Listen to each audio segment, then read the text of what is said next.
I'm Danielle. And I'm Becky. And welcome to our show, The Crafting Slab. Today we're going to be making lino prints. And talking about the case of Margaret Hogg. So we've got a bit of a disclaimer. This show does have adult content, so it's not really for children. And that's it. Let's get on with the case. We're happy you can join us today. So this is the case of Margaret Hogg. It's got a little bit of a personal connection to me because the victim was a friend of my grandmother's. So we decided on this case. She was a 37-year-old woman who was found in 1984 at the bottom of the Wastwater Lake in the Lake District in Cumbria. So we're going to talk a little bit about the case and her disappearance in 1976. And let's get on with the lino printing and we'll go over the case. Yeah. Okay, so with the lino print, we're going to try and do a lino print feather that should hopefully look a little bit something like this at the end. So let's stay with us. So this is the equipment I'm going to be using for printing today. We've got Japanese Hosho paper, which is thin printing paper. We've got lino, and I'm using traditional grey Hessian backed lino. There's different inks you can use. So this is a Calibre Safe Wash, and there's also a water-based ink I'm going to be using. There's a roller for rolling the ink. A carving tool, I'm just using a basic tool, but there's different sets you can use. This is for a beginner, but if you're a bit more experienced, you may find it more comfortable with a wooden handled one. Where would you get those kinds of tools? This is just a basic tool. You can get it in Hobbycraft, you can get it from Amazon. Lots of places do this. This is a SD set, it's just a basic one. And this is actually comes as a set with the barren. So the handle goes in there and the barren is for pressing down onto the ink to transfer it. But a lot of people do just use the back of a wooden spoon or a printing press. And then this is a safety gauge as well. So that's the equipment that we're going to be using today. To start off, I've got my piece of lino and I'm just going to quickly sketch out a design on it. I'll just keep it very simple for the sake of the video. But while I'm doing this, do you want to make a start on the case? Okay. So Margaret Hogg was born in 1939 and she met Peter Hogg while she was working as an air stewardess and he was working as a pilot. He was a dashing older man, 19 years her senior, and they got married on November the 11th, 1963. Their honeymoon period quickly wore off, and the next 13 years of Peter and Margaret's marriage was notoriously rocky. My grandmother met Margaret around the late 1950s, I believe, when they worked together at the doctor's surgery in Baldock, which is in Bedfordshire.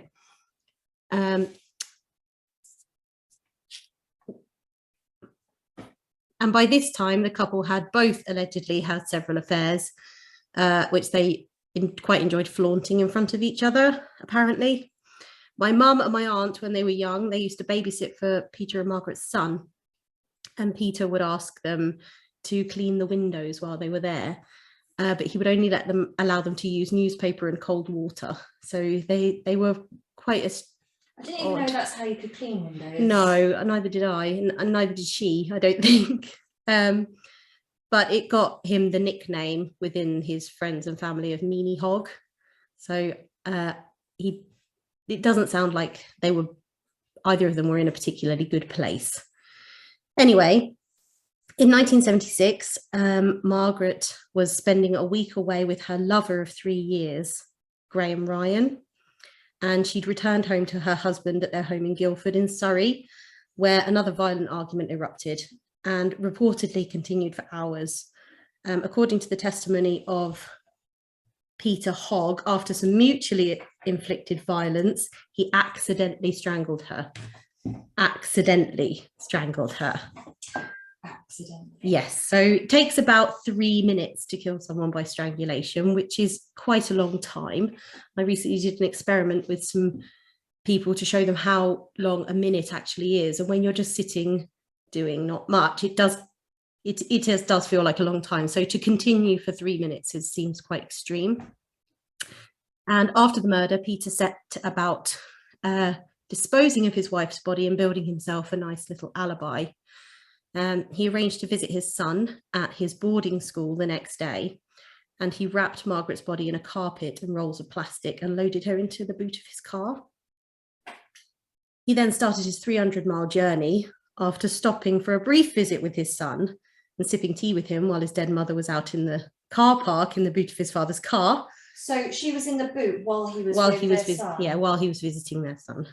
Then Peter continued to drive to Wastwater in the Lake District in Cumbria, and he rowed Margaret's body out onto the lake in an inflatable boat. So he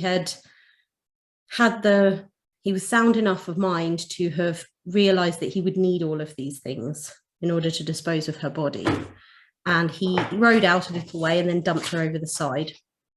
He then went home, and he didn't report her missing until a month after he murdered her. And I think he probably thought it was a good idea to report it. So what are you doing now? So now I've got my safety thing on there, and I've got my carving tool. So I've sketched out the feather design, and I'm just using the thin tool to do the outline and the details on it. And then I'm going to change to the thicker end to carve out the background. So the good thing about these is you can use the different shapes ends with the same tool. So you just unscrew that, pop that out, put the new one in, and screw it back down, and you're ready to go. Okay, so as I say, after he returned home, he finally reported his wife missing and then began divorce proceedings. So probably to cover his tracks somewhat, he was eventually granted the divorce, citing Graham Ryan, who was Margaret's lover, and their affair as the reason.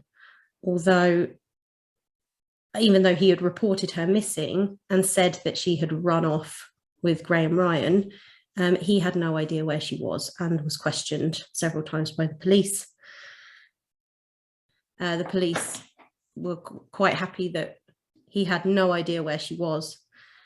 They questioned him, and in a statement from Peter, they found that she had actually returned home from her holiday with Graham Ryan in Dorset. So they did nothing, basically, to try to find her. And they just labelled her as a strumpet and somebody who'd run off with her boyfriend. They failed Margaret, basically. And once Peter was arrested, he cracked pretty much immediately. So surely a little bit of light pressure on Peter could have avoided 8 years of torment for Margaret's friends and family. I mean, 8 years, that is a long time. It is a long time. Instead, she was painted as a slut and a cow who slept around on her husband and left him. Anyway, fast forward 8 years to 1984, an amateur diver, Neil Pritt, was assisting in the search for another missing woman, French student Veronique Mar. I hope I'm pronouncing that correctly, Mare. He searched the freezing waters of the Wastwater and discovered a large bundle of carpet and plastic.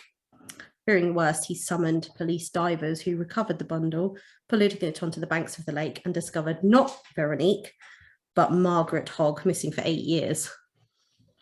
Wow, so they were actually looking for a different body. Yeah, a French student. And they found Margaret, who they didn't even think had been murdered at this point. They weren't looking for a body at this point. She was a missing person, but they considered her alive and well.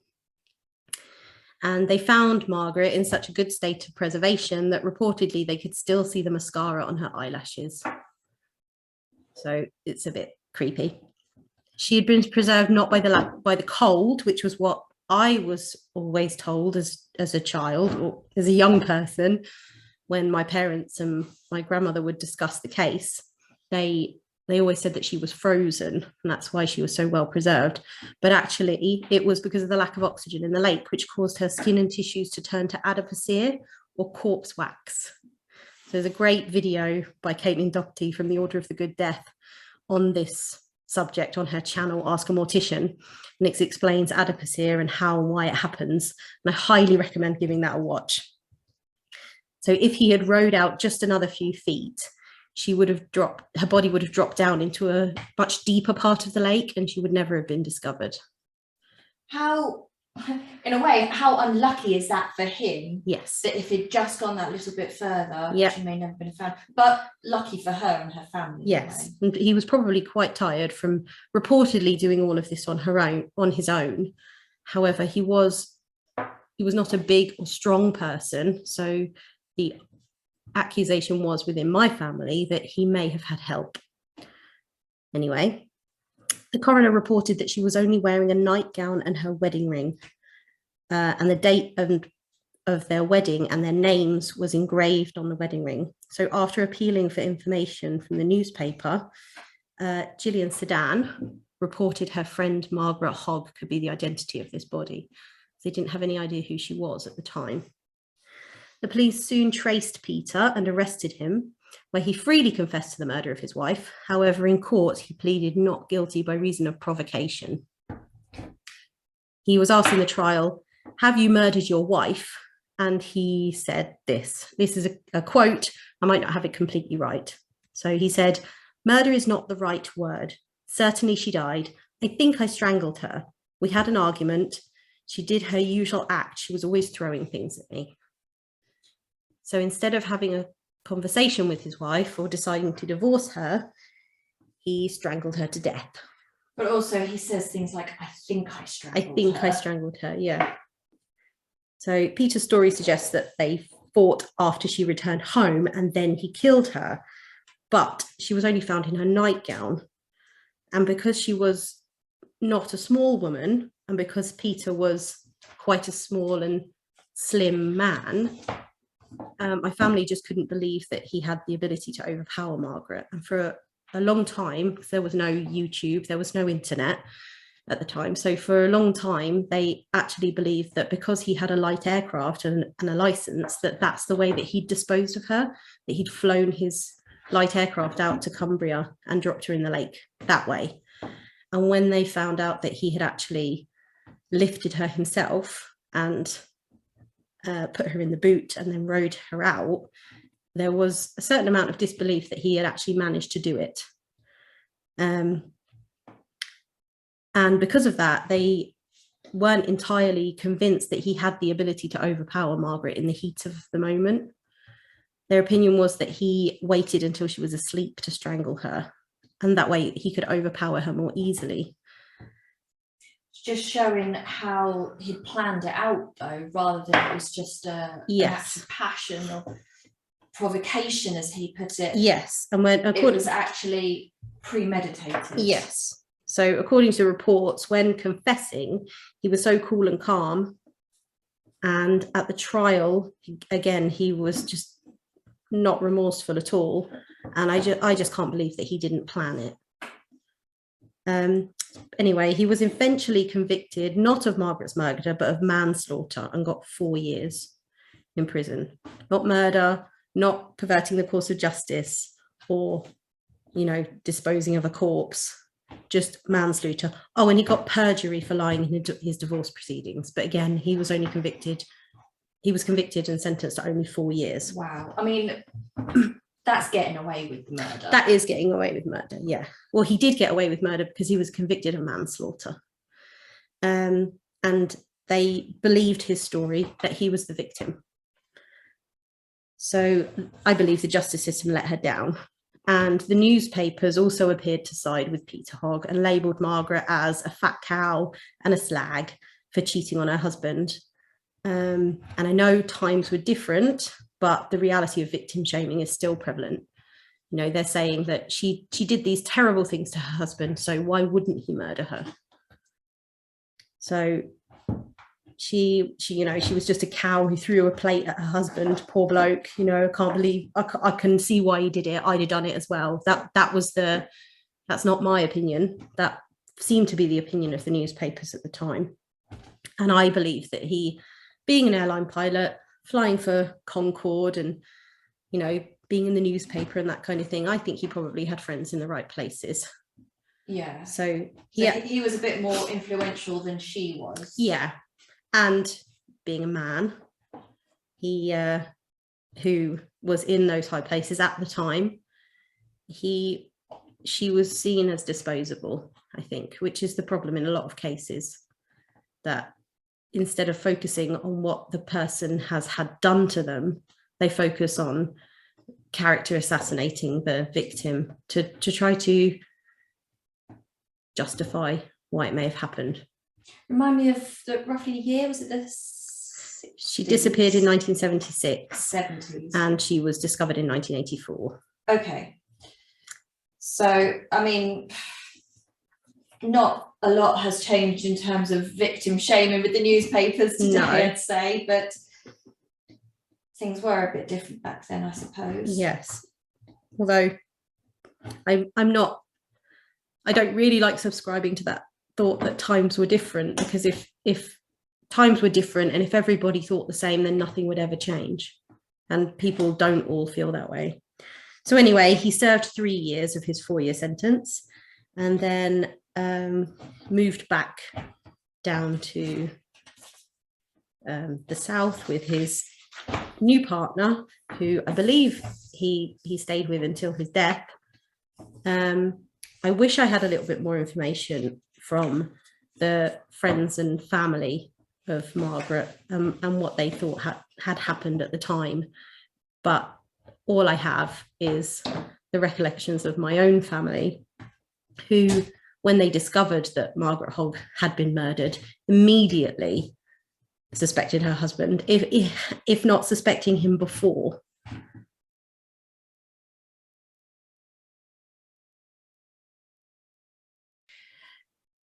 There's different options you can do. You can carry on carving all around the edges, and that can leave some lines on it, which gives it a bit of character, I think.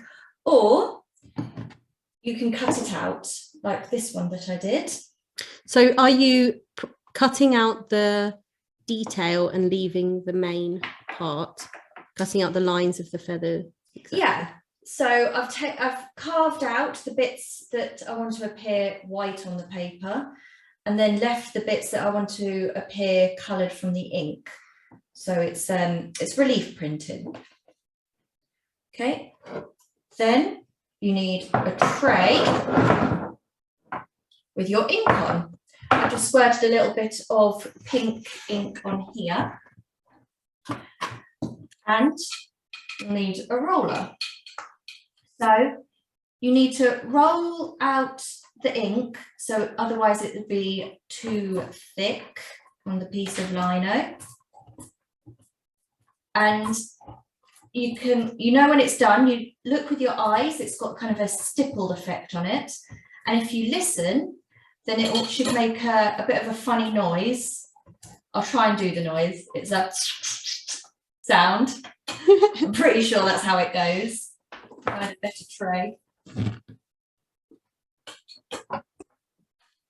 Okay, so you want it's better to do some thin layers. You want it fairly thin. Roll in.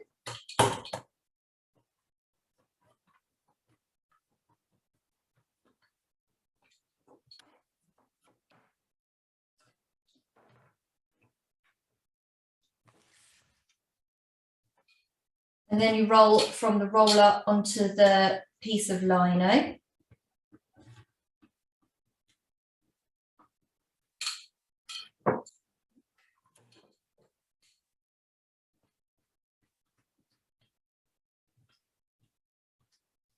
Okay. And then you get the paper that you're using. This is the Japanese Hoto paper that I talked about before. It's quite thin paper. And then to put pressure on it, you use the Baron. Now this is the kit that came with the SD kit that came with the carver. So as you can see, this is the carving tool. I just unscrew the top and screw it back in here. And then you need quite firm, even pressure for printing.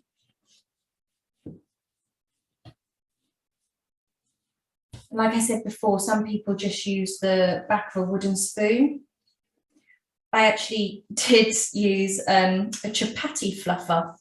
Oh, I don't know if you've ever heard of them before. So there's different things you can use.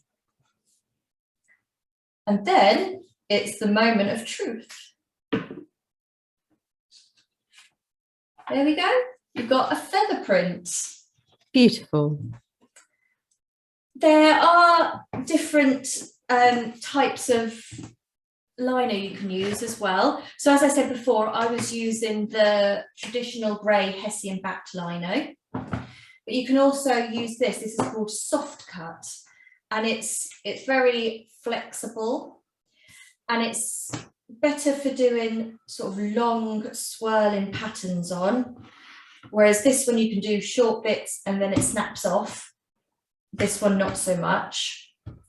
I prefer the grey lino because I prefer the effect it is and I prefer how it carves, but both have their pros and cons. So this one, the soft carve one, is easier to clean. You can just run it under water, whereas this one you have to be a bit more careful with. However, the traditional grey lino is biodegradable, whereas this one isn't. That's just some of the pros and cons. So how would you go about cleaning the Hessian backed lino compared to the plastic just one? wipe it with a wet cloth. Okay. And how would you store it? If it's biodegradable, does that mean it goes off? Yes, so this one was actually quite tough to carve. It's an old one I had. So it's better if they are fresh. It's best to keep it in an airtight container, use it quite quickly. You perhaps can rub linseed oil on if it feels a bit dry, whereas this one does just last longer. Hi, we're glad you can join us today for our chat and our crafting session. As you can see, this is the finished piece from the lino print, but there's other types of things you can do. I've been doing some dogs as well. So there's these ones. That one is especially lovely. Obviously, so there's lots of things you can do, and these are single block colours as well, so you can do reduction carving where you add different colours to it, and there's lots of other possibilities. So have a play around and let us know how you get on. Okay, thank you for joining us. We're really glad that you could join us, and we're very interested to hear your comments and your suggestions if there are any cases that you'd like us to talk about. Or any crafts you want us to do. We'll be doing different ones each week. So it'd be good to hear from you, and give us a like if you've enjoyed it. See you soon. Bye. Bye.